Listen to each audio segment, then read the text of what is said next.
सांगपाच की आमच्या विशेष भुरग्यांकडे दिव्यांग भुरग्यांकडे खूपशे टॅलेंट्स असता, म्युझिक म्हणा, ड्रॉइंग म्हणा, डान्स असू, असे विविध गुण असता. पण कितें जाता ते जे तेंचे टॅलेंट्स आसा ते फक्त स्कुला पुरती किंवा कॉम्पिटिशना पुरती मर्यादित उरता. सो हेंकां एक प्लॅटफॉर्म मेळचो, समाजा कडेन तेंचे एक नाते डेव्हलप जावचे, समाजानूय तेंकां एक मानाचो प्लॅटफॉर्म मेळचो म्हणून हो ग्रूप केल्लो. आनी खरेंच बरें दिसता की लोकांनी ह्या टिमीक खूब एप्रिशिएट केले, सपोर्ट केले. विविध बर्थडे आसूं, गृहप्रवेश आसूं, अशा विविध ओकेजनाक आमी प्रोग्राम करता आनी खरेंच बरें दिसता की भुरग्यांचो एक कॉन्फिडन्स लेवल जो आसा तो आयज खूब इम्प्रूव जाल्लो आसा. तशेंच सांगपाची गोष्ट दिसता की मा आसरो घर जे आसा थंयूय आमी प्रोग्राम केलो.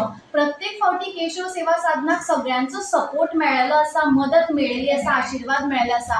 पूण आमच्या भुरग्यांक एक खंय तरी भावना निर्माण जाली की आमची जी कला आसा ती खंय तरी सादर केल्या उपरांत आमी लोकां खातीर, समाजा खातीर कितें तरी करूं शकता, आमच्या कलेंतल्यान तांकां आनंद दिवं शकता. सो खूब बरें दिसता. एज अ कोऑर्डिनेटर म्हाका खूब अभिमान आसा ह्या सगळ्या भुरग्यांचो.